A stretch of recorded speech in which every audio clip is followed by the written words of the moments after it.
Esta rueda de prensa en modalidad de coloquio, como lo hemos llamado, tiene el propósito de que 4 expertos de la Universidad del Rosario, conocedores de la relación bilateral con Venezuela, respondan a las inquietudes de los medios de comunicación. Lo hacemos con un propósito pedagógico, lo hacemos con el propósito de poner a disposición de toda la sociedad el conocimiento acumulado que tienen los expertos de la Universidad del Rosario en estas materias. La rueda de prensa será de la siguiente manera: cada uno de nuestros expertos tendrá 10 minutos para hacer su intervención, después de lo cual hemos previsto 20 minutos para que los medios de comunicación formulen las preguntas que deseen formular. En ese momento les rogamos el favor de que indiquen cuál de los expertos desean ustedes que conteste la pregunta. Nos acompañan hoy Ronald Rodríguez, politólogo e investigador del Observatorio de Venezuela de la Universidad de Rosario; Francesca Ramos, directora del Observatorio de Venezuela de la Universidad de Rosario; Andrés Molano, abogado e internacionalista de la Universidad de Rosario; y Walter Arévalo, abogado e internacionalista de la Universidad del Rosario. Le doy entonces inicialmente la palabra a Francesca Ramos, directora del Observatorio de Venezuela de nuestra universidad.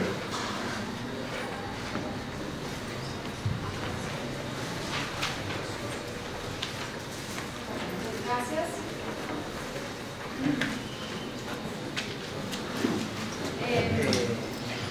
En estos breves minutos y antes de contextualizar el tema, un tema que al final ha ocupado toda la agenda mediática en estas últimas 2 semanas, yo quisiera hacer unas cuantas reflexiones muy puntuales. La primera es que yo creo que en los últimos 16 años hemos estado en un proceso de crisis complejo. ¿De acuerdo? O sea, es un proceso de crisis. Y ese proceso ha oscilado entre momentos de breve cooperación y varios otros de tensión. Y creo que tenemos una relación bilateral que ha estado asignada por la desconfianza mutua. Eso, si miramos las anteriores situaciones de tensión que hemos tenido con Venezuela, ha llevado a que realmente la mayoría, si no casi todas de ellas, han encontrado la solución vía diálogo directo entre presidentes. Y creo que hacia allá efectivamente nos estamos encaminando. Creo también que el gobierno de Colombia debe seguir con mayor atención el devenir político de lo que ocurre en Venezuela, porque la relación bilateral, la relación entre los dos países está atada a los avatares de la política interna venezolana. En el contexto de la situación que estamos viviendo hoy en día, es fundamental entender el contexto de lo que está ocurriendo en Venezuela. De otra manera no podríamos, digamos, tener todo el cuadro, lo que efectivamente lleva a que el gobierno de Maduro adelante esta acción que hace parte de una estrategia, porque el gobierno de Venezuela pues quiere que su proyecto político perdure efectivamente en el tiempo. Entonces, lo que hace un acto inamistoso hace que efectivamente nuestra relación bilateral esté atada a los avatares de la dinámica de la política interna venezolana. El gobierno de Venezuela, como se ha dicho pues muchas veces en estas 2 semanas, se encuentra en un año electoral, pero no solamente se encuentra en un año electoral porque en 3 meses hay elecciones a la Asamblea Nacional, que son unas elecciones en las cuales el gobierno quiere mantener efectivamente o tener más de las 3/5 partes para poder seguir gobernando a través de las leyes habilitantes, a través de decretos ley, sino que efectivamente el gobierno quiere reducir las probabilidades de que un referendo revocatorio sea factible en el año 2016. Y Venezuela por primera vez se enfrenta a un contexto de año y medio con los bolsillos medio vacíos, con un precio del dólar entre 35 y 40 dólares cuando su presupuesto fue hecho con un precio de 60 dólares, ¿de acuerdo? Y el gobierno también se encuentra en un contexto en el cual las encuestas dicen que los venezolanos, que son el conjunto de venezolanos, consideran efectivamente que las dos situaciones que más afectan su cotidianidad tienen que ver con la inseguridad y con el desabastecimiento.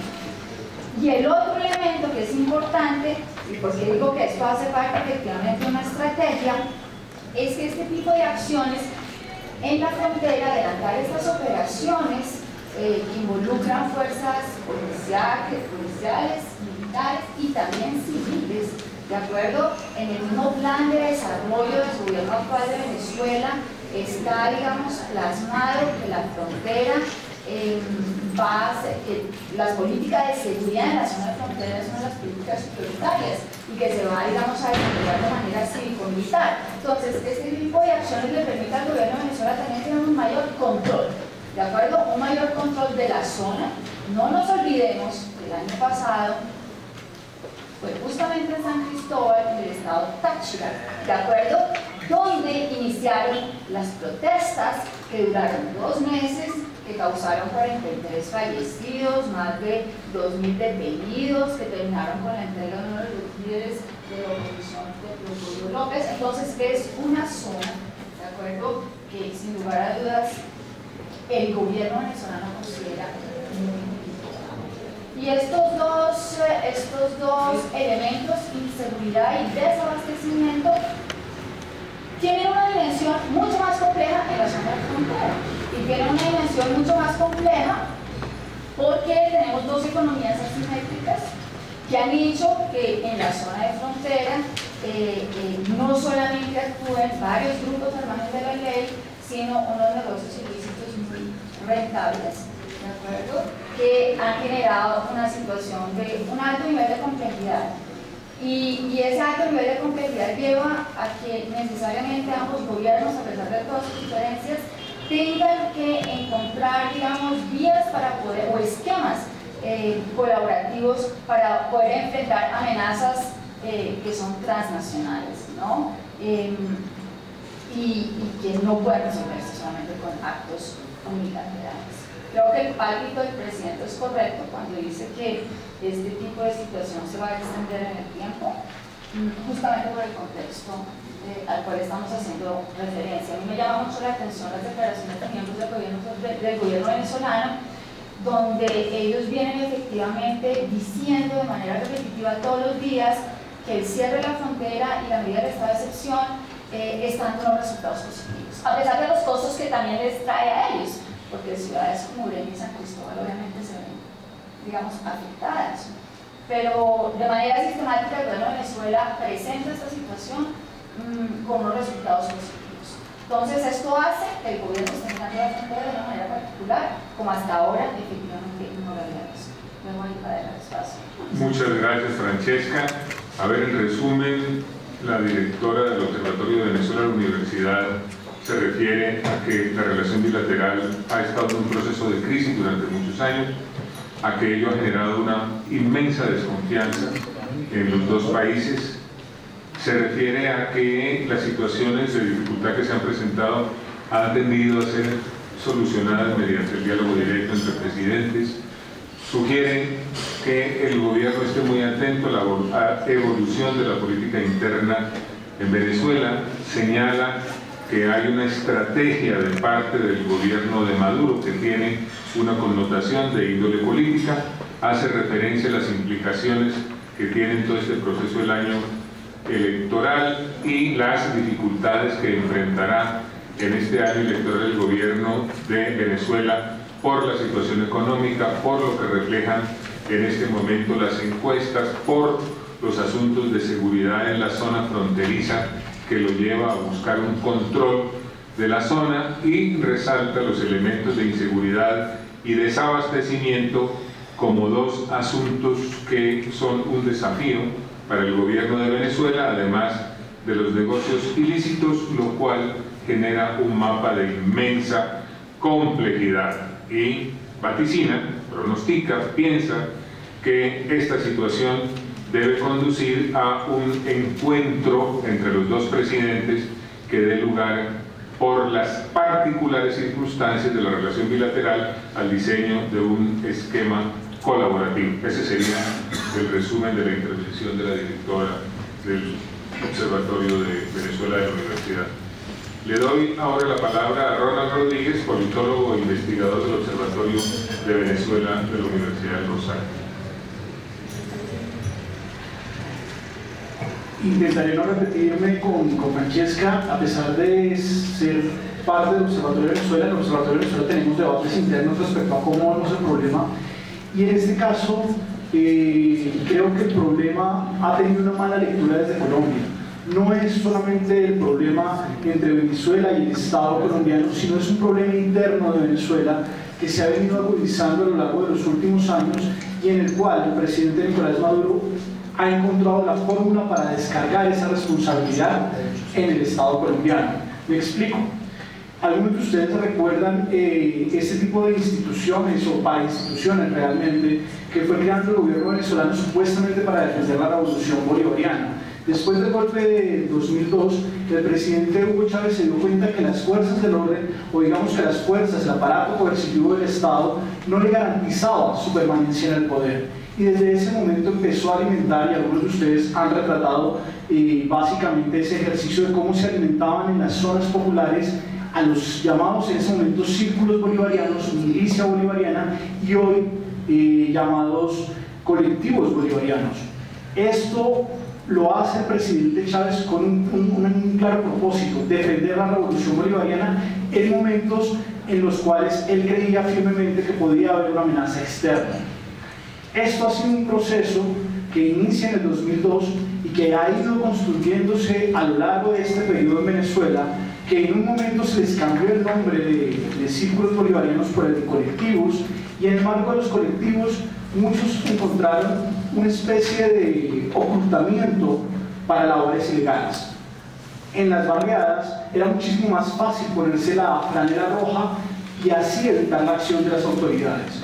Lamentablemente la seguridad de Venezuela se politizó a tal punto que estos grupos lograron actuar con cierta impunidad, e incluso el presidente Chávez conocía de estas actividades. No quiere decir que esto sea producto del presidente Maduro. El presidente Chávez los alentaba y les permitía actuar.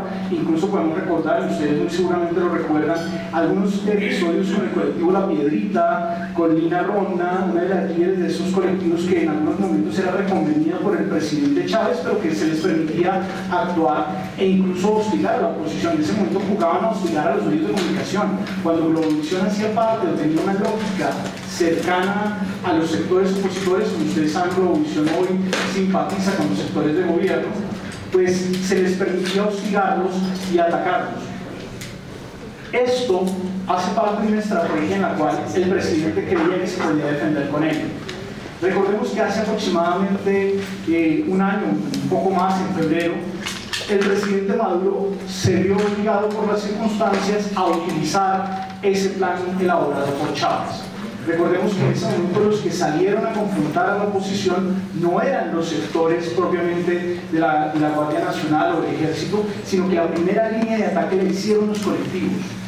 A través de los colectivos se amedrentó a la población opositora, que en un momento determinado empezaba a presentar su desagrado hacia lo que estaba pasando en ese instante en Venezuela, a una situación que se iba deteriorando. A diferencia de Chávez, Nicolás Maduro no tiene el blindaje político que tenía el presidente Chávez y prefirió usar a los colectivos. La primera línea de ataque fueron los colectivos, y uno lo puede ver en los registros de esos días. Incluso varios ciudadanos venezolanos en una primera instancia eran detenidos no por fuerzas del orden, sino por colectivos. ¿Qué sucedió? Que estos colectivos, que ya tenían sectores de la delincuencia venezolana en sus componentes, se dieron cuenta que eran fundamentales para el gobierno. Incluso recordemos que en marzo del año 2014 llegaron a tener tanto poder que dieron una rueda de prensa desde los medios oficiales diciéndole al pueblo venezolano que ellos querían la paz, pero que al estilo de Chávez esa era una revolución que estaba armada y que estaba dispuesta a defenderse.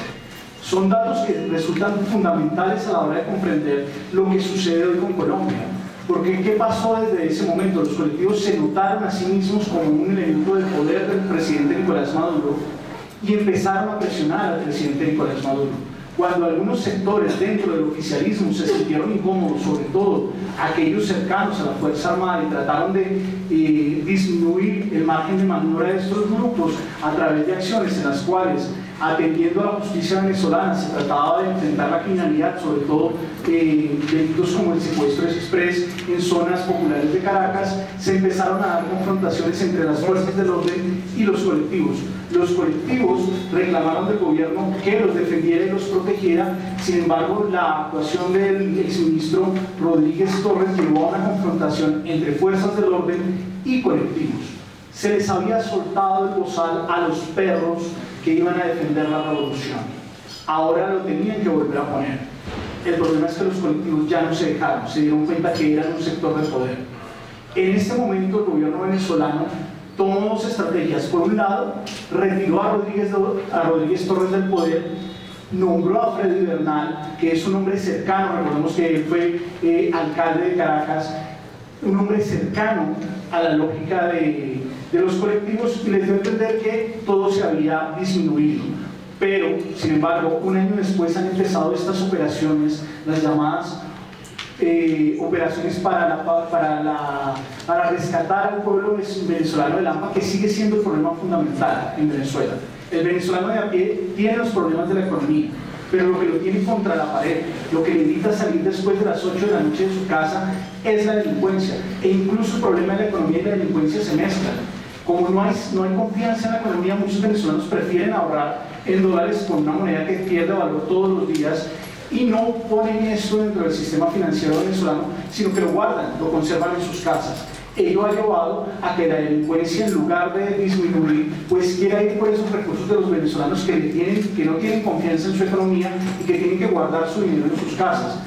Esa sumatoria de desconfianza económica y aumento de la delincuencia ha llevado a que el venezolano de a pie se sienta contra las cuerdas. ¿Qué pasa? Para el gobierno venezolano es muchísimo más fácil decir que el problema es parte de una expansión del fenómeno paramilitar que se da en la zona de frontera, donde no solamente hay paramilitares, hay bandas criminales, hay grupos guerrilleros, hay delincuencia organizada, hay toda una lógica de delincuencia. Para ellos es más fácil decir, esto es una extensión del fenómeno del paramilitarismo colombiano, que reconocer que la actitud del comandante eterno, como ellos lo denominan, de darle poder, de perder el monopolio de la fuerza por parte del Estado y haberle dado poder a sectores muy cercanos a la criminalidad, han llevado al Estado venezolano a quedarse con una situación de amenaza. Es lamentable que el Estado venezolano haya tomado como excusa el paramilitarismo colombiano y lo empiece a expresar como la causa de todos los males, cuando el mal profundo realmente se hizo en el momento en que el presidente Chávez le quitó el monopolio de la fuerza al Estado. Lo que hoy hace el presidente Nicolás Maduro y que está dándole resultados, incluso venezolanos de sectores opositores ven cómo se enfrenta a la delincuencia no solamente en la frontera, sino también en zonas como Caracas, como Valencia, y reconocen en este enfrentamiento pues como una necesidad nacional, lo cual empiezan a capitalizar dentro de su proyecto político. Lamentablemente los colombianos no supimos leer lo que estaba sucediendo con Venezuela. No vimos las señales de alerta. Más de un año de declaraciones del presidente Maduro responsabilizándonos de la inseguridad a los colombianos y al paramilitarismo colombiano particularmente. Incluso, como lo decía Francesca, cuando uno lee el plan de la patria, que es el testamento político de Chávez, ellos son claros. La frontera la ven en términos de seguridad, no en un espacio de convivencia y de negocio, no, la ven en términos de seguridad. Y el otro punto en el cual hacen referencia a la frontera es la necesidad de empezar a hablar del diferendo limítrofe. Por lo tanto, pues uno puede ver la acción del gobierno venezolano en los dos últimos meses. Primero nos sacaron la carta del diferendo limítrofe y ahora nos hablan de la seguridad de la frontera. El gobierno venezolano puede parecer desorganizado, puede parecer caótico, pero ellos tienen un discurso ideológico y ese discurso ideológico lo han utilizado en diferentes momentos. Chávez siempre anunció lo que iba a hacer. En este caso, Maduro, en este plan de la patria, sigue la línea que le dejó el presidente Chávez. Muchas gracias, Ronald. Ronald comparte con los medios de comunicación y con los asistentes su opinión en el sentido de que Colombia no ha leído bien lo que está pasando internamente en Venezuela desde hace un buen rato. Resalta que se trata de un problema interno y que para su tratamiento buscan descargar la responsabilidad en el Estado colombiano. Nos retrotrae en la historia y nos recuerda las decisiones que tomó el entonces presidente Chávez en materia de seguridad, que lo llevó a crear los círculos bolivarianos, los cuales derivaron a lo que hoy son los colectivos bolivarianos como una estrategia de defensa de la revolución bolivariana. Pone en conocimiento de ustedes la manera como han evolucionado estos colectivos, señala que los aspectos relacionados con la seguridad se politizaron, que los colectivos han llegado a tener un inmenso poder y que en un principio gozaron en la práctica de impunidad que les otorgaba la actitud del presidente frente a ellos. Recuerdan las agresiones no solamente a la ciudadanía, sino a distintos medios de comunicación, y hace énfasis en que allí hay, desde el punto de vista interno en Venezuela, una verdadera estrategia de defensa que pone en marcha también Maduro, acudiendo al plan que en su momento fue diseñado por Chávez.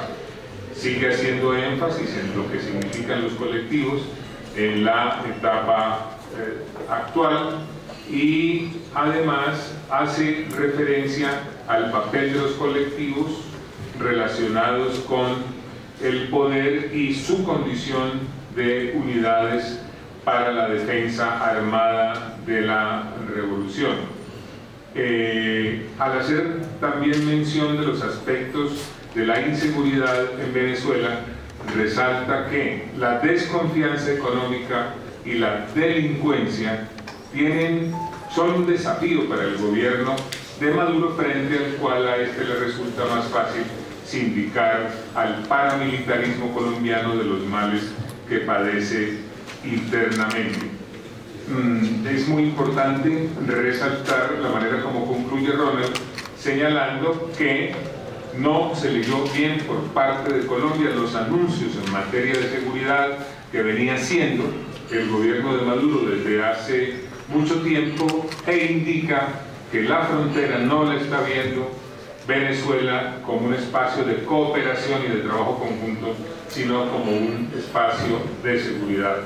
Adicionalmente, llama la atención, y esto tiene que ser útil para la sociedad colombiana y para el gobierno, de que así parezca desordenado el gobierno de Venezuela, ahí hay un discurso que corresponde a una visión ideológica y que es necesario estar atentos y leer bien la situación interna en Venezuela.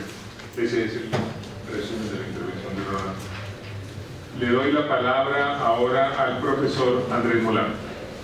Gracias, profesor Carlos Condes Trujillo. Buenos días a todos. Tengo solo 10 minutos para abordar un tema que en realidad son varios temas al mismo tiempo, y referirme a una crisis que es, en primer lugar, una crisis diplomática, en segundo lugar, una crisis humanitaria, y en tercer y último, pero no por ello menos importante, sobre todo, un problema estructural en la frontera. Y quisiera empezar llamando la atención sobre la necesidad de que la coyuntura actual en la relación bilateral con Venezuela genere un profundo debate y un proceso de reflexión sobre la política pública en materia de fronteras en Colombia. Lo que ocurre en Venezuela perfectamente puede ocurrir, cambiando lo que haya que cambiar, en fronteras tan sensibles y tan vulnerables como la frontera con Ecuador, y ya hay signos que deberían llamar la atención a ese respecto, y también, ¿por qué no?, en la frontera con Panamá, que se ha convertido en un hub, en un centro de gravedad del tráfico de migrantes, y cuyo deslizamiento hacia la criminalidad y hacia el desgobierno es cada día más pronunciado. Las fronteras colombianas son hoy por hoy territorios desgobernados, y lo son en tanto que son áreas de gobierno disputado, ciertamente, entre distintos actores. Incluso me atrevería a decir que hay disputas entre los propios niveles de la administración y el ordenamiento territorial colombiano por la administración y la gestión de los problemas en la frontera, por no hablar de las disputas que se producen entre las fuerzas del orden y grupos criminales y grupos armados ilegales de distinta categoría. Son territorios de gobierno incompleto en los que el Estado ejerce una presencia a lo sumo intermitente en distintos niveles de la acción estatal, y son también zonas de gobierno abandonado debido a la ausencia de una política integral de fronteras y al aprovechamiento de los instrumentos, incluso derivados de la propia Constitución del 91, habrían permitido el desarrollo de esas zonas. La ley de fronteras existente es obsoleta, insuficiente e inadecuada, y la política pública de fronteras no puede depender simplemente del COMPES 3808. Para decirlo de otra manera, las fronteras de Colombia son especialmente sensibles a los impactos externos, ya sea en materia política, económica o social, y vulnerables, es decir, con muy limitada capacidad de anticipación, respuesta o mitigación. Eso es consecuencia, por supuesto, de la porosidad y de su dinamismo, sobre todo en el caso de la frontera venezolana y ecuatoriana. Pero también es reflejo de la ausencia de esa política integral de fronteras que debería hacer énfasis en la incorporación de las mismas al tejido económico y productivo nacional, en su integración física con el territorio. El problema de la frontera es que está más conectada social, cultural, económicamente con el otro lado de la frontera, físicamente también con el otro lado de la frontera que con el resto del país. Y por supuesto en la creación de capacidades de resiliencia, es decir, de capacidades de recuperación frente a las perturbaciones externas y de redundancia que les permitan compensar las interrupciones en la normalidad fronteriza. Por lo tanto, en el plano de lo estructural, lo que estamos viviendo y lo que podríamos vivir en otras fronteras de Colombia, insisto, solo podría resolverse con una política comprensiva, multidimensional, articulada en todos los niveles territoriales, que transforme efectivamente la realidad de la frontera. Mientras tanto, no nos quedan sino las medidas puramente paliativas. La actual crisis diplomática con Venezuela es el resultado de una estrategia fallida del gobierno colombiano en su relacionamiento con Venezuela. Es una estrategia en la que, en primer lugar, en aras de la normalización y la distensión, se invisibilizó del lado colombiano la problemática de seguridad en la frontera. Renunciamos a que en la agenda de seguridad bilateral las preocupaciones de Colombia fueran tenidas en cuenta tanto como las preocupaciones de Venezuela, y por ese camino la agenda bilateral terminó capturada por el discurso, las prioridades y las soluciones pensadas desde Venezuela. El caso típico es el del contrabando. Por otro lado, y como ya lo han señalado Francesca y Ronald, se ignoraron señales evidentes de la crisis que se estaba gestando: el cierre nocturno de la frontera y el inicio de las deportaciones, primero a cuentagotas, que ha desembocado en este proceso en el que ya no hablamos solo de las deportaciones, sino en el éxodo que es resultado del temor y de la anticipación de connacionales que prefieren regresar a Colombia antes que afrontar la incertidumbre de una expulsión tan abusiva como arbitraria. La imprevisión, el agravamiento de la situación humanitaria y las presiones políticas internas condujeron una vez más al gobierno colombiano a actuar de manera puramente reactiva y sin una estrategia ordenada y escalonada. La opción del diálogo directo se agotó en Cartagena, donde ciertamente la Cancillería pareció no tener una hoja de ruta ni tener definido un criterio de éxito. El desconcierto prueba básicamente que llegamos a esa reunión sin saber qué queríamos o qué podíamos obtener efectivamente.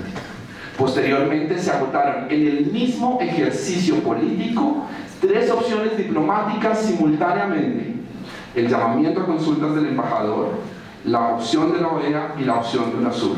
Como consecuencia de ello, nos quedamos sin opciones de escalamiento y progresividad, y hoy ya no parece tener espacio lo multilateral. Surtido sin éxito el procedimiento ante la OEA, hemos empezado a caer en el mismo error en el que caímos con la Corte Internacional de Justicia, al punto de que se ha cuestionado el sistema interamericano y la OEA, haciendo eco de un discurso que nunca ha sido el discurso colombiano, y se ha cuestionado un foro que, a pesar de las dificultades que enfrentamos en esta coyuntura, es un foro favorable a Colombia. No podemos repetir lo que se dijo en su momento acerca de que la Corte es el enemigo para salir ahora a cuestionar los escenarios multilaterales con un discurso de enemigo o de conspiración.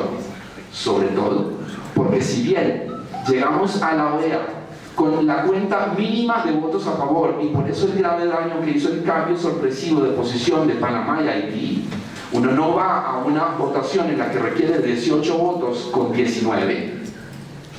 A pesar de eso, no deja de ser notable que los votos en la OEA siguieron una lógica muy distinta a la que hubieran seguido hace algunos años, cuando la influencia de Venezuela era muchísimo mayor y más efectiva. Permítanme, ¿cuánto tiempo tengo? Es que la crisis es tan grande. Me quedan 3 minutos. Los escenarios multilaterales no pueden descartarse, ni tampoco la solución directa, pero quizás no es el momento. Urge, por lo tanto, concentrarse en la gestión interna de lo que está sucediendo en las fronteras, para atender a los migrantes, cualquiera que sea su estatus, y con el fin de identificar sus vulnerabilidades y necesidades específicas. Es importante adelantar una campaña de prevención, una estrategia de prevención en otros países fronterizos de Colombia. Hay una población de migrantes. Cuando digo migrantes, quiero recoger ahí los distintos estatus jurídicos. Eso es un asunto que quizás el profesor Arévalo abordará ahora. Pero hay una población subregistrada en Panamá y en Ecuador que es muy importante.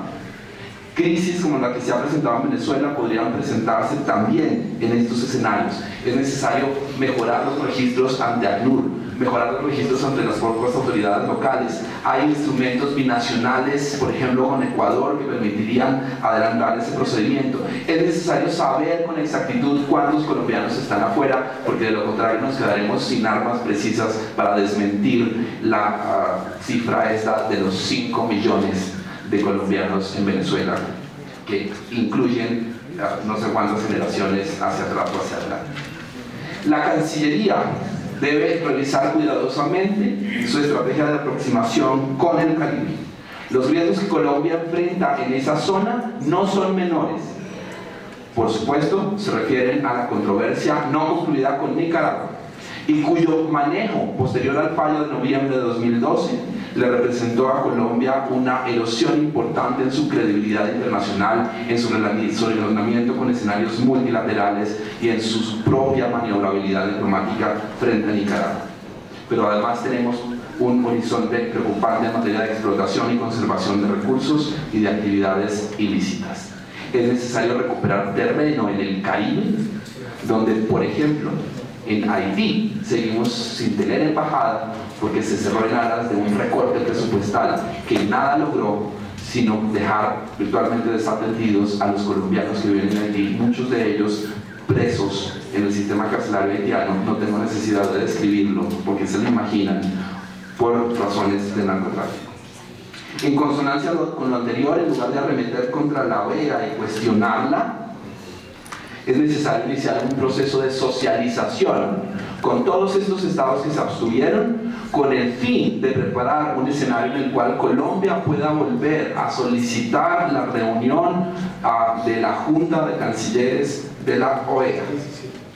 En ese sentido, es saludable que el gobierno inicie una estrategia de diplomacia pública, no solo con la comunidad internacional, como anunció el presidente Santos en el Consejo de Seguridad en Cúcuta, sino con organizaciones no gubernamentales, con otro tipo de actores internacionales, para visibilizar la situación humanitaria en la frontera.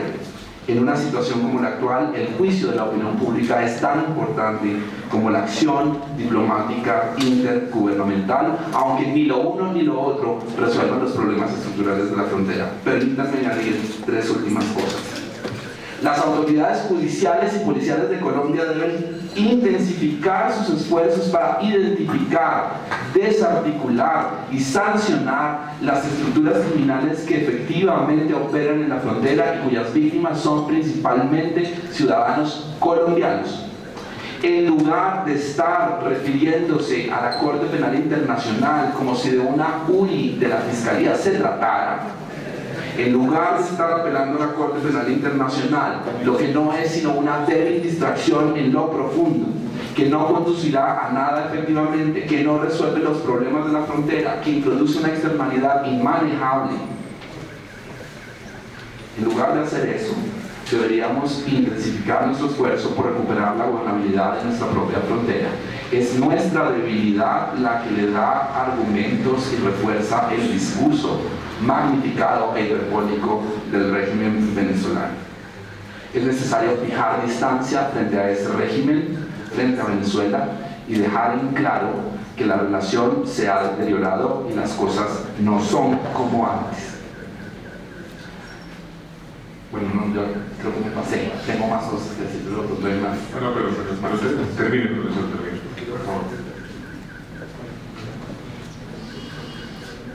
Este tema de la Corte Penal Internacional se lo dejo también al profesor Walter Arevalo, y quiero señalar por último que condenamos con pasmo la ausencia de liderazgo en América Latina. ¿Quién puede mediar? Es decir, una mediación de Panamá es absolutamente ilusoria, incluso para los mismos panameños. Pero no hay una figura representativa que por su trayectoria política o por su talante moral pudiera fungir en este momento como verdadero mediador, como defensor oficioso de los derechos que han sido conculcados. Y también hay un vacío, una orfandad institucional, no solo por lo que ha ocurrido en la OEA, sino también por lo que sucede en UNASUR, que es una organización sin credibilidad alguna y cuyo secretario general, me arriesgo a decirlo con todas las palabras, funciona muchas veces como una caja de resonancia de lo que ocurre en el Palacio de Miraflores. En ausencia de esos espacios institucionales, es necesario hacer una autocrítica frente a medidas tomadas al fragor de otras coyunturas, como la denuncia pura y simple del Pacto de Bogotá y la reducción de los espacios que se derivan del derecho internacional para la gestión de las crisis de Colombia con otros estados. Muchas gracias. Gracias, profesor. El profesor Molano comparte con los medios de comunicación y con los asistentes de comisión sobre la crisis diplomática, la crisis humanitaria y los problemas estructurales en la frontera. En relación con este último, hace una descripción de la ausencia del Estado en las fronteras, de la debilidad de la política pública de fronteras que padece el Estado colombiano, y recuerda lo que son las características de las fronteras nacionales, su vulnerabilidad, la porosidad, insiste en la falta de política y además añade la necesidad de una integración física real con el país en virtud de la cercanía de las fronteras a las prácticas y características de ellas más allá de la frontera con Colombia. Advierte el riesgo que por esas razones en este momento tendría el país de que situaciones similares a las que se están presentando con Venezuela pudieran llegar a presentarse en el caso de la frontera con el Ecuador y de la frontera con Panamá. Con respecto a la crisis diplomática, hace énfasis en lo que considera una estrategia fallida de parte del gobierno de Colombia, en el impacto que sobre estas circunstancias ha tenido una agenda bilateral que ha estado capturada por las necesidades de Venezuela, en el hecho de que, tal como lo había señalado el profesor Ronald, se ignoraron las señales que ya se estaban viendo en distintas intervenciones y acciones del gobierno venezolano desde hace varios meses, la imprevisión y la característica de la acción diplomática colombiana, que es generalmente reactiva, lo cual lo lleva a expresar la preocupación que tiene por el hecho de que esa reacción haya agotado en la práctica las opciones diplomáticas de las cuales disponemos. No descarta, creo que me equivoqué aquí, Andrés, un segundo. Pero voy bien. Un segundito. Andrés, un segundito. A ver, es que aquí estaba tomando las notas, creo que es esta. Ok. Señala que frente a lo que sucedió en el Consejo Permanente de la Organización de Estados Americanos, no podemos cometer el error de deslegitimar los escenarios multilaterales, y hace un análisis muy fino sobre lo que fue la votación en el Consejo Permanente de la organización para resaltar los cambios de tendencia en la votación que mostraron distintos países a la luz de lo que sucedía durante los gobiernos presididos por el presidente Chávez. Señala igualmente que no deben descartarse los escenarios multilaterales y tampoco el arreglo directo, pero que en este momento la prioridad debe estar en la concentración en la gestión interna para efecto de prevenir en otras zonas fronterizas que puedan presentarse situaciones similares. De igual manera hace un llamado al gobierno para que se fortalezca la estrategia en el Caribe con el propósito de recuperar terreno en esa zona y la socialización de la crisis que se está presentando en todos los escenarios posibles, más allá incluso de los gubernamentales. Lo llama como una necesaria diplomática pública que incluya el conocimiento y eventual acción de otros escenarios. Critica lo que está en este momento en el tapete, que se conoce como una posible denuncia ante la Corte Penal Internacional, lo califica como un débil distractivo y señala que lo fundamental es el fortalecimiento de todos los mecanismos judiciales para atender los fenómenos de delincuencia en la frontera. Se señala también lo que califica como una ausencia de liderazgo en América Latina, al igual que una orfandad institucional, y hace críticas relacionadas con UNASUR y con el papel del secretario general de dicha organización. Le doy la palabra al profesor Walter Arevalo.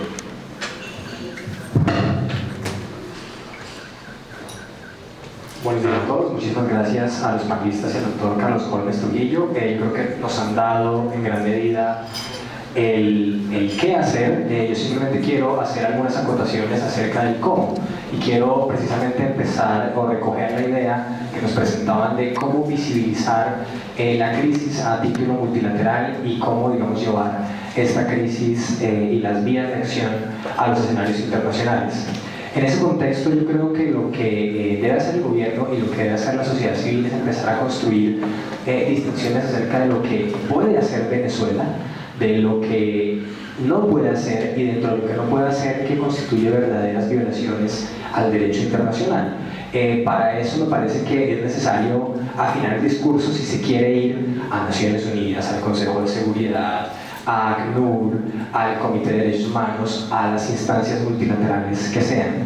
Creo que la principal precisión que necesita hacer el discurso colombiano es una diferencia esencial que ya hemos tratado de defender entre lo que es deportación y expulsión, que digamos ha sido uno de los errores tal vez incluso estratégicos que hemos visto en el despliegue diplomático colombiano. Porque la deportación es un fenómeno muy distinto al de la expulsión, tiene consecuencias distintas. Y en últimas, la deportación sigue y será siendo un derecho soberano del Estado. Entonces es muy complicado que Colombia critique las deportaciones, que son precisamente el acto soberano del Estado de sacar de su territorio a quien está violando el régimen migratorio. Es complicado defender esa posición. Lo que sí tenemos que defender con vehemencia es que Venezuela no puede realizar ni retornos forzosos ni expulsiones o el famoso refoulement ante la prohibición del non-refoulement de los refugiados. Venezuela no puede expulsar de su territorio a ciudadanos extranjeros que están en situación de legalidad, que tienen documentos de viaje, que tienen documentos de residencia o permanencia. Para cualquiera de los dos casos, tanto deportados como en expulsiones, en caso de que se diera un proceso como el que estamos viendo, tendría que haber por lo menos una serie de garantías fundamentales de debido proceso, tendría que haber un llamado de una autoridad administrativa, tendría que haber la oportunidad a los colombianos de defenderse de deportaciones o expulsiones, y por supuesto tendría que haber además un aviso a título individual de cada sujeto al gobierno colombiano. Entonces digamos que Venezuela está cometiendo en este sentido un crimen internacional, porque está violando una prohibición que está incluida tanto en la Convención contra la Discriminación Racial como en el Pacto de Derechos Civiles y Políticos, artículo 13, que es la prohibición de expulsiones masivas o individuales a título de discriminación o frente a una población vulnerable. Que si esto también está en el Estatuto de Roma, sí, artículo 6, una de las manifestaciones de la lesa humanidad es el retorno forzoso. Pero digamos que eso es simplemente para que tengamos en cuenta a qué tenemos que enfocar las baterías diplomáticas y jurídicas. Ya en este contexto lo que quiero es tratar de avanzar acerca de cuáles son los escenarios multilaterales que podemos utilizar para visibilizar más que juridizar la crisis, que creo que no sirve de mucho. Creo que es mucho más eficaz y mucho más rápida. El efecto es mucho más rápido el de la visibilización diplomática y política que abrir procesos jurídicos largos, complicados y que no siempre resultan como queremos. He querido explorar una posibilidad distinta a la Corte Penal Internacional, al Comité de Derechos, al Comité de Tratado del Pacto de Derechos Civiles y Políticos, a la misma Asamblea General, y es el foro de la OMC, porque muchas veces el argumento humanitario, si bien es el más importante y si bien es el más sensible, no tiene muchos escenarios de decisión. En cambio, podríamos empezar a analizar esto como nos lo han planteado los mismos venezolanos, a ver si logramos una medida expedita de un órgano internacional que levante este tipo de acciones.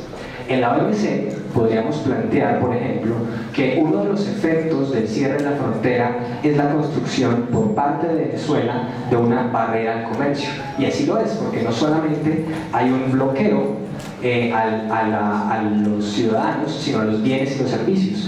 Y que eso entonces sería una violación del GATT en cuanto prohíbe medidas no arancelarias, medidas aduaneras que sean restrictivas de las cantidades de bienes que transitan. Si logramos meter, por ejemplo, este tipo de casos en la OMC, el efecto tiene que ser que se abra la frontera y lograríamos el tal efecto humanitario de restablecer el paso de las personas, que es lo más importante. Pero fíjense que es un giro dialéctico en la estrategia. ¿Qué más nos permite la OMC en este contexto si planteamos el tema tanto en lo humanitario como en lo económico? Nos permite el ejercicio de contramedidas, medidas políticas de carácter tanto soberano como diplomático que tienen un efecto disuasorio. Empezamos, por ejemplo, a establecer nuestras propias restricciones cuantitativas al comercio en la frontera, y mediante la posibilidad que nos da el régimen de la OMC de hacerlo nosotros unilateralmente, podemos empujar o tratar de empujar a Venezuela a levantar la medida, pero en un discurso económico, en un discurso que puede ser más efectivo que los difíciles foros multilaterales cuando les pedimos que hablen de derechos humanos. Si bien esa es una de las posibilidades, también tenemos que recordar que Colombia no ha ejercido plenamente el derecho a la protección diplomática. La protección diplomática es una costumbre internacional y es un derecho soberano del Estado de exigir a título individual para cada uno de los expulsados la reparación o la solución de los daños que un Estado les ha creado. Si eso lo hacemos de forma directa y les decimos, mire, la expropiación del señor A, la señora B, el joven C, ha generado tales daños, podemos construir un acervo de violaciones al derecho internacional que se manejan y se resuelven a título bilateral. porque la protección diplomática es uno de los grandes y más clásicos instrumentos diplomáticos que no requiere una jurisdicción internacional que, como ya saben, carecemos con Venezuela. Dicho eso, de esas dos tal vez breves y muy técnicas propuestas, quisiera adelantar las otras posibilidades. De todas maneras, es posible trabajar este tema a título de visibilidad diplomática en los escenarios de Naciones Unidas a través del Sistema Universal de Derechos Humanos, que tiene la ventaja de, al ser por lo menos no judicial o en algunos elementos cuasi judicial, nos evita entrar en el dilema de las cortes, de los procesos, de demandar y ser demandado, pero nos permite visibilizar la crisis y dejar clara la existencia de las violaciones. Tenemos la oportunidad de las relatorías y las reclamaciones ante el Comité de Derechos Humanos del Pacto de Derechos Civiles y Políticos, del cual Venezuela es parte, si no estoy mal, desde el año 76.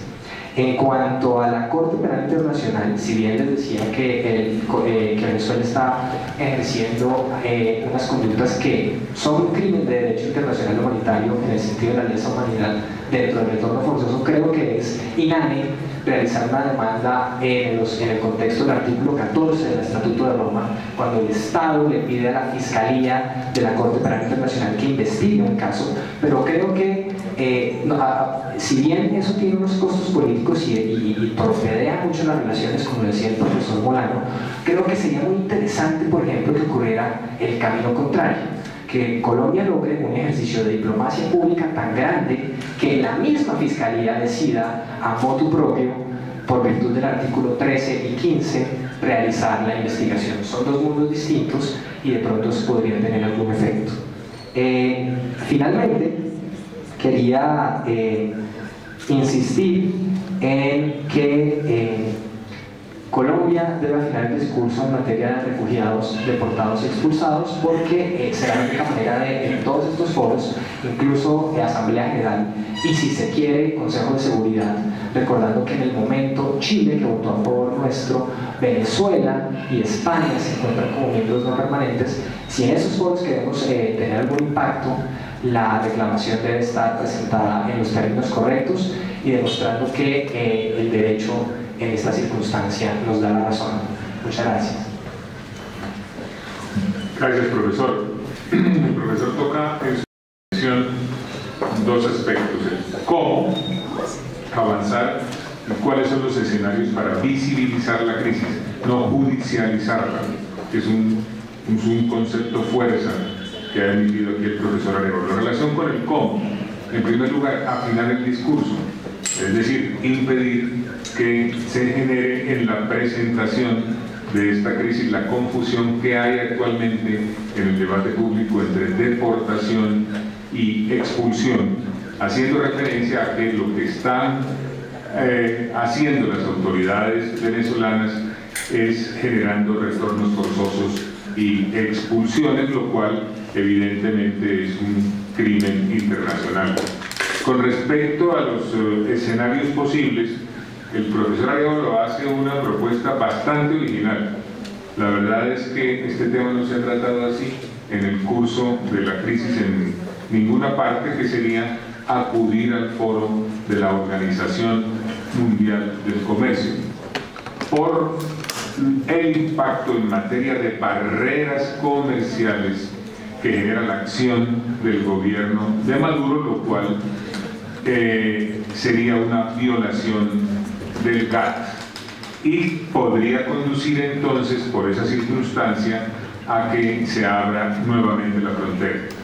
De igual manera, se podría acudir a las contramedidas, lo cual permitiría el levantamiento de las medidas y facilitaría los flujos en la frontera. De otro lado, hace relación al ejercicio al derecho a la protección diplomática, lo cual acontece en casos individuales y conduciría a la reparación de los daños. En igual forma, está de acuerdo en que se acuda a la ONU, pero con el propósito de visibilizar la crisis y recuerda los mecanismos existentes en el Pacto de Derechos Civiles y Políticos, como las relatorías. considera una eventual intervención o demanda o denuncia ante la Corte Penal Internacional como inane y más bien se pone del lado de la posibilidad de que mediante una diplomacia pública muy activa, eventualmente ante la información que se recaude y el conocimiento de los hechos, se acuda a uno de los mecanismos que activa la competencia de la Corte Penal Internacional, cual es que sea la propia Fiscalía la que asuma de oficio el conocimiento del caso. Y concluye insistiendo en la necesidad de afinar el discurso. Ese sería el resumen de la intervención del profesor Arévalo. Dicho lo anterior, le damos la palabra a los representantes de los medios de comunicación para que formulen las preguntas que deseen formular. Bueno, muchas gracias. Inicialmente la gente está haciendo muchas preguntas porque ya este tema no es de presidente a presidente, ya digamos que ha logrado la sensibilidad de cualquier colombiano. Mi pregunta es, todos esos anuncios de llegar a la Corte Penal Internacional, a la CEDH, ¿qué tan reales pueden ser, qué tan efectivos? Y lo otro, ¿qué conductas, según lo que ustedes ven, se estarían configurando por parte del gobierno venezolano? No hablan de genocidio, no hablan de desplazamiento, pero quisiera que a la luz de la regulación internacional se nos pueden explicar concretamente qué se está configurando ahí, o si sencillamente no hay ninguna conducta que se pueda analizar. ¿Usted le hace la pregunta a alguno de los profesores Pues, en concreto o desea que...? Una, profesor Molano, ¿puede ser? Profesor Molano. El que quiera, pues. Mire, yo creo que la gran pregunta es ¿qué queremos y para qué queremos? Acudir a la Corte Penal Internacional, que está operativa desde 2003 y que desde entonces ha estudiado tan solo 22 casos y emitido 2 sentencias.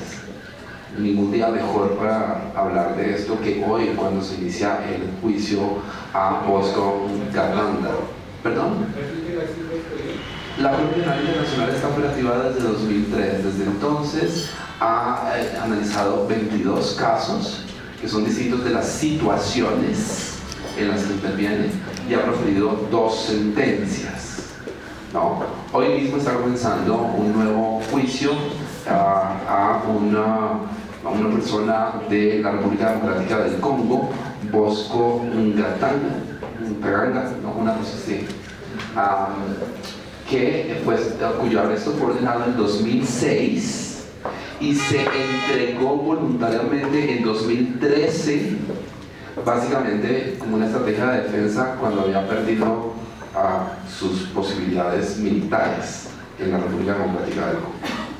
Eso no significa que la Corte Penal Internacional no sirve para ciertas cosas, pero no es una panacea ni el mono de la pila, ¿no? Entonces la pregunta es, ¿de qué va a servir efectivamente acudir a la Corte Penal Internacional en este momento? Eso no resuelve ni la crisis humanitaria, ni la crisis diplomática, ni la crisis estructural de la frontera. Es una débil distracción en lo profundo, ¿no? Eso en cuanto a la Corte Penal Internacional. No puedo dejar de señalar que se generan una serie de expectativas que a la postre lo único que van a generar es frustración, porque la gente va a decir, bueno, y entonces, ¿y la Corte Penal Internacional qué? Pues no hizo nada.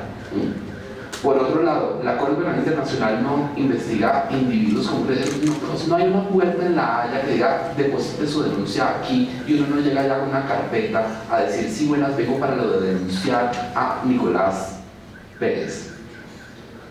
No, la Corte Penal Internacional investiga situaciones.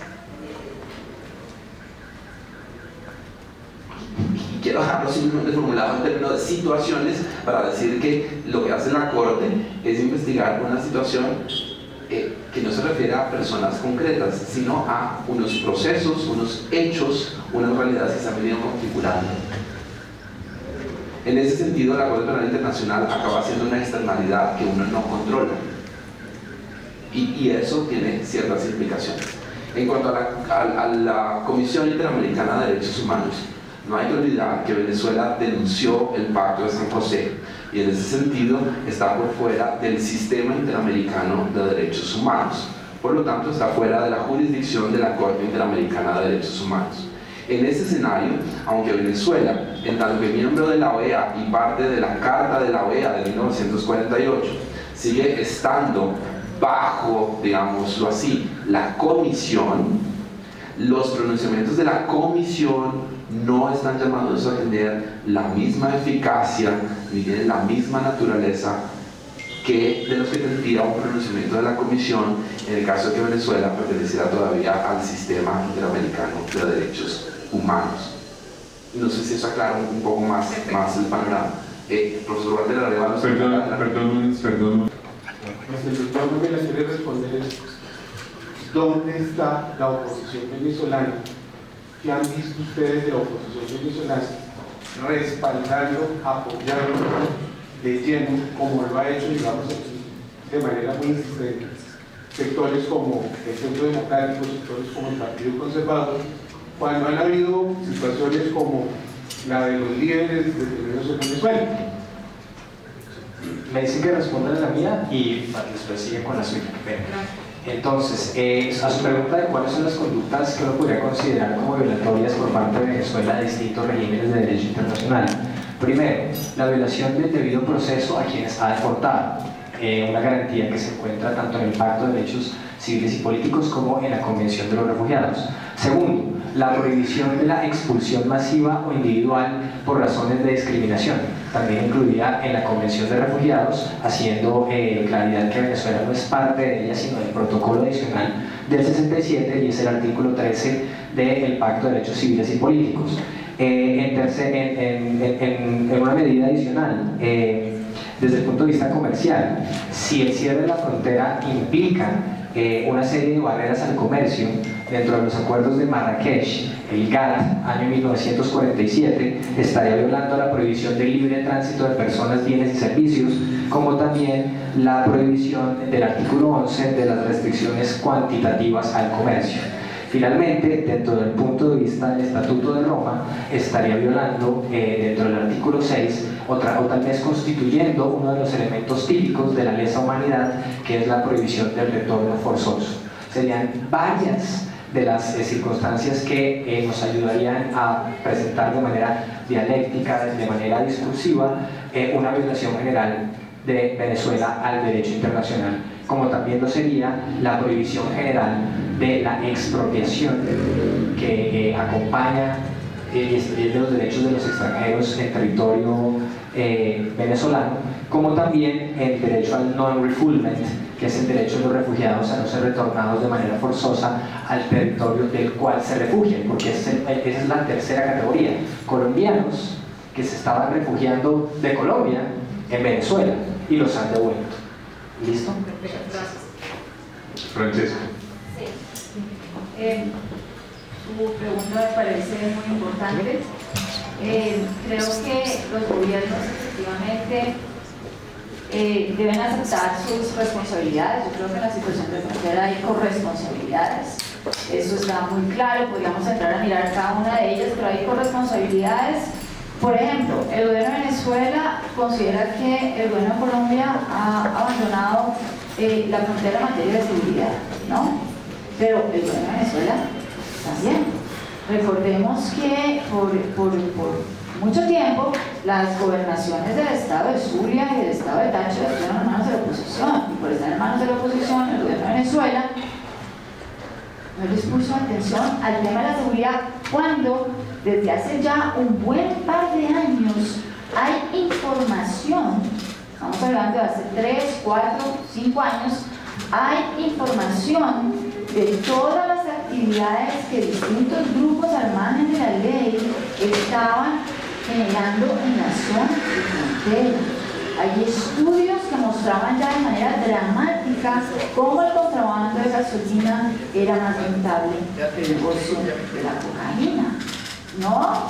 Entonces, digamos que en este caso, sin lugar a dudas, si queremos hablar desde el punto de vista de esta situación tan compleja que se creó en la zona de frontera, porque la existencia de esas economías asimétricas O sea, uno aquí tiene que partir del hecho de que el manejo económico del lado venezolano, de tener una economía controlada, una economía subsidiada, ¿no? El tema de las pensiones sociales y todo ese programa Mercal, pero al mismo tiempo tener una tasa de cambio, digamos, tan controlada y que ha generado unas distorsiones tan grandes al conectar esa economía con la nuestra, al encontrarse esos grupos al margen de la ley ahí, pues han encontrado un negocio ilícito, obviamente, que se ha potencializado y que ha generado una situación muy grave. Entonces, el problema que vivimos hoy de la dinámica del contrabando, que siempre ha existido en la zona de frontera, hoy es mucho más grave. Claro que es mucho más grave. Hay 192 pasos ilegales, 17 pasos ilegales fluviales, se habla de 12 millones de galones de gasolina al año en contrabando. Yo vi que una ONG que se llama la Fundación Progresar en Cúcuta, por ejemplo, alertó que en los últimos 15 años 3.500 personas han puesto en conocimiento del gobierno colombiano la desaparición de algún pariente en la zona de frontera.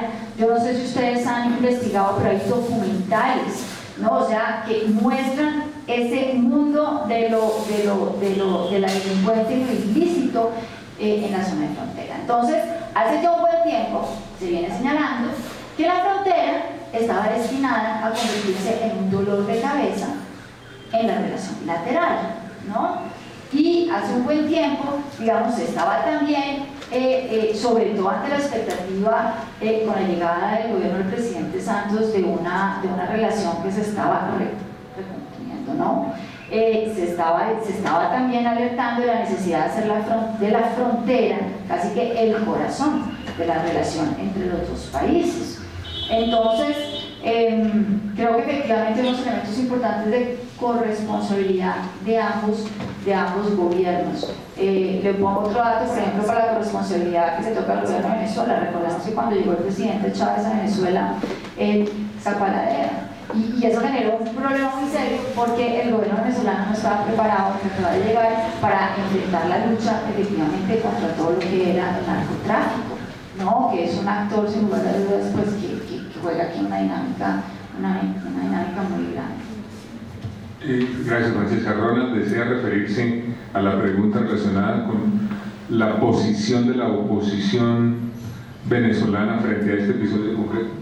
Bueno, hay que entender que la oposición venezolana es una sola y que ha vivido diferentes momentos. Una cosa es la oposición que hizo el golpe en el 2002, otra cosa es la oposición que echó para atrás la reforma constitucional del 2007 y otra cosa es la oposición política que se ha reconfigurado en los últimos meses y a la cual, vale la pena decirlo, Maduro logró acertarles un golpe el año pasado, en la medida en que los volvió a dividir.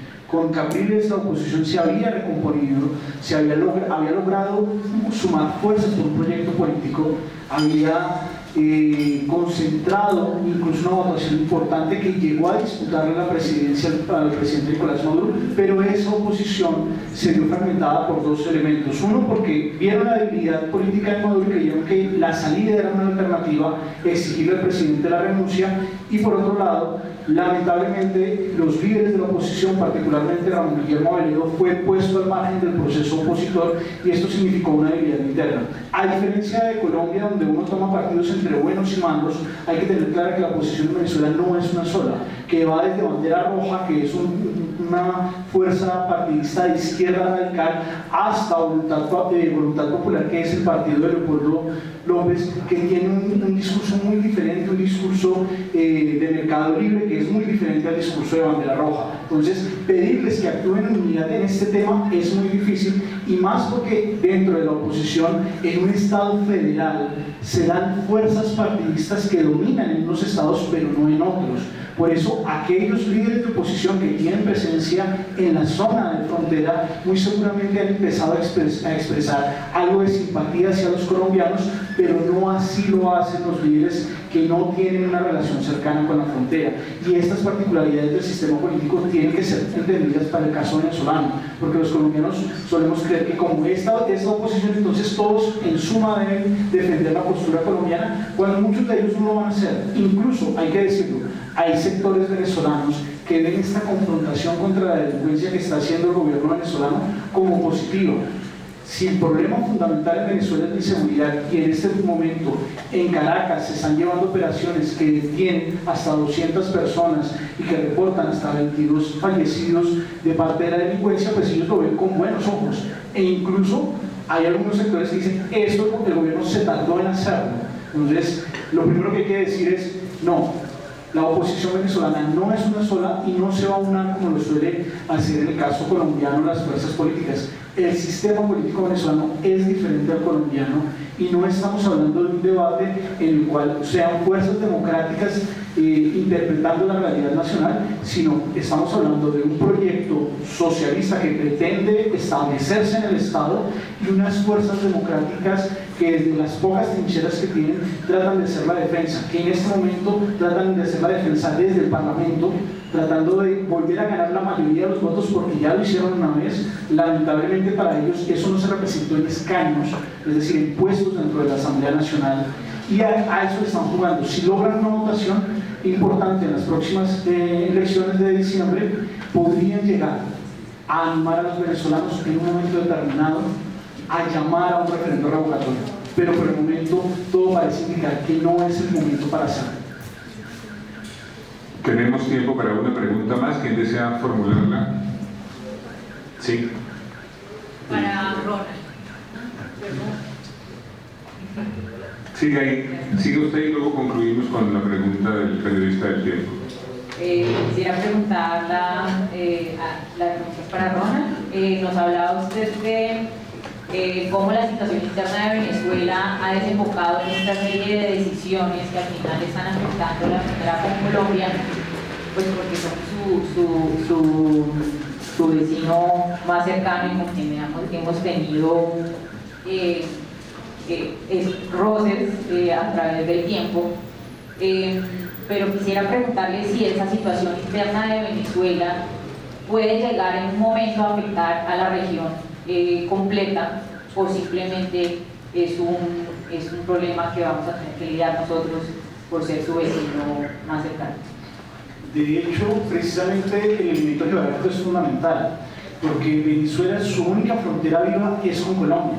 Ellos tienen más fronteras, tienen incluso frontera con Estados Unidos en la parte marítima, tienen frontera con Holanda, pero la única frontera por la cual tienen un flujo de personas, flujo de mercancías, una relación directa realmente a la frontera colombiana. Las otras fronteras es como si no existieran. Un caso muy parecido a lo que es nuestra frontera con Brasil. Es decir, no hay una interacción realmente fuerte y pareciese que no fuesen países fronterizos. Sin lugar a duda, la crisis que vive Venezuela hoy sí va a tener una repercusión en la región, no solamente por los temas de seguridad que nos están afectando a nosotros directamente, sino porque Venezuela en los últimos años se constituyó como uno de los países que daba a través de unas herramientas de poder blando unos subsidios a varios países del Caribe, que daba unos subsidios y manejaba un discurso político alimentado por el dinero del petróleo con varios países de Sudamérica, con Bolivia, con Ecuador. Ese discurso que se sustentaba en el elemento petrolero ya no recibe la misma fuerza. Incluso Venezuela está pasando por una situación en materia económica tan difícil que ha tenido que empezar a instrumentalizar el incumplimiento de los acuerdos. Me explico. Por ejemplo, si yo tengo un acuerdo en materia petrolera con alguno de los países de Petrocaribe, le debo asignar una serie de recursos diarios de petróleo, pero como estoy pasando por una crisis, argumento que ese día no puedo enviarle los recursos que están prometidos en este acuerdo, que muy seguramente mañana o pasado mañana, y se ha empezado a convertir en un instrumento. Entonces, el no cumplimiento del acuerdo se vuelve un instrumento donde los países que me apoyan, pues les mantengo el flujo, pero a los que no, pues miren, ustedes saben que estoy pasando por una crisis y lamentablemente en este momento no puedo colaborarles. Es una lógica de instrumentalización incluso de las necesidades.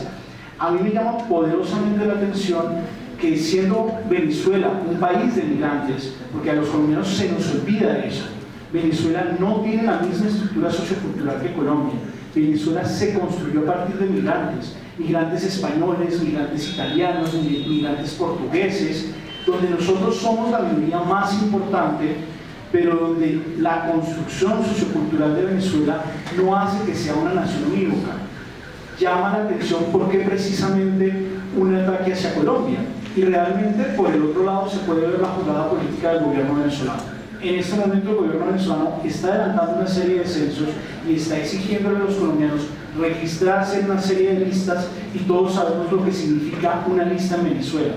Una lista Tascón, una lista Maizanda, incluso el decreto Obama se está utilizando como una herramienta política, en la cual yo pueda contar con la gente que está registrada en estas listas y obligarlos a una especie de clientelismo, si se quiere, demandante, no, sino más bien un clientelismo extorsionador. Yo te doy en la medida en que tú apoyes el proyecto político, de lo contrario no vas a recibir ningún tipo de apoyo. Gracias. La última. Sí, sí, claro. Una pequeña reflexión para lo que estaba complementando lo de Ron. Yo creo que para el gobierno de Colombia no ha sido nada fácil encontrar una fórmula de cómo manejar su relación bilateral con un gobierno, al fin y al cabo, que llega hace 16 años, que es un carácter totalmente distinto, ¿no? Que se denomina revolucionario y que cada vez más, pues, es autoritario, ¿no?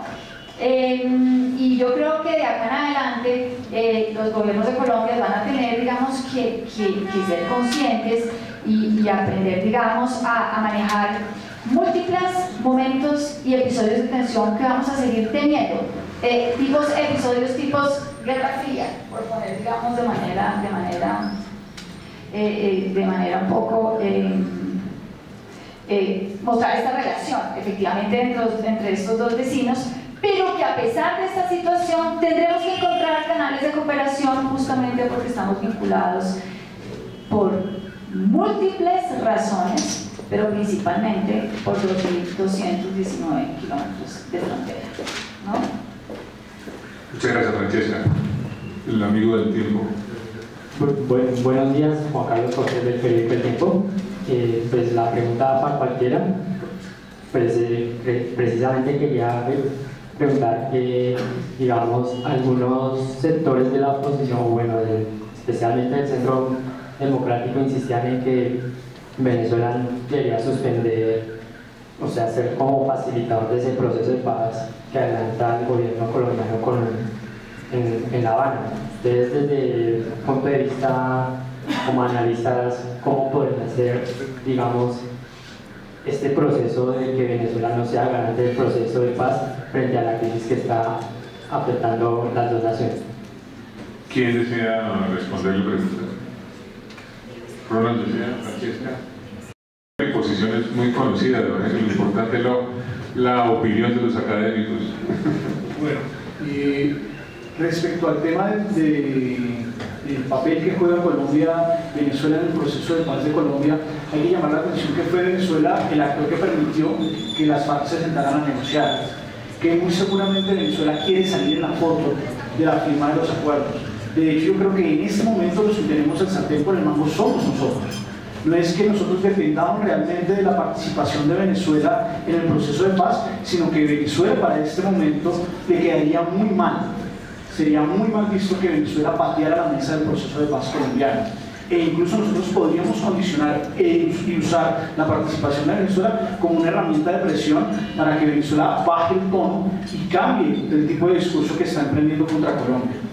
No creo que el presidente Maduro, además que siempre fue un propósito del presidente Chávez, ¿no? El presidente Chávez quería ser parte del proceso de paz, en diferentes momentos expresó esa voluntad, cuando lo logró sintió que podía llegar incluso a tener algún tipo de reconocimiento internacional por ello. Así que el presidente Maduro, que también tiene aspiraciones políticas y que tiene una lógica en la cual a veces en Colombia lo malinterpretamos, creemos que no es o que es un ser que se pueda despreciar. Recordemos que los primeros años de Nicolás Maduro, de Hugo Chávez, fue despreciado. Hay que tener cuidado con el presidente Maduro y jugar un poco también con sus ambiciones.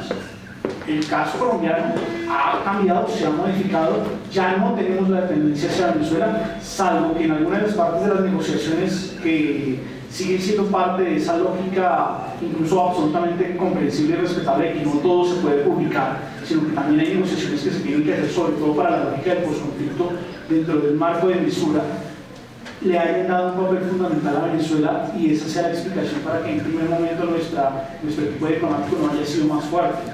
Yo creo que incluso el Estado colombiano podría empezar a presionar y utilizar esto como una herramienta para exigir a Venezuela un comportamiento mejor, o por lo menos más decente y moderado hacia Colombia. Francesca, ¿desea hacer alguna Andrés, ¿desea referirse? Yo llegué tarde, pero quiero referirme a ese elemento. La tesis de que el proceso en La Habana está secuestrado por Venezuela quizás haya tenido validez en algún momento, pero no a estas alturas. Cuba ejerce un importante papel como disciplinador de lo que ocurre en La Habana y, por otro lado, a pesar del comunicado de las FARC en el que señala que Venezuela ha sido, es y será una parte fundamental en el proceso, no hay que darle a la retórica más peso del que realmente tiene. El gran problema de Venezuela como garante en el proceso de La Habana no es que el Estado colombiano o que el gobierno no crea en Venezuela, es que los colombianos no confían en Venezuela, no confían en Venezuela como un actor importante en el proceso. Venezuela liquidó, no con el gobierno, no con el Estado colombiano, sino con la opinión pública colombiana, la poca legitimidad y credibilidad que tenía como garante del proceso. Un comentario rápido sobre eso. El tema de la presencia de Venezuela en procesos de paz en Colombia no está referido exclusivamente a este proceso.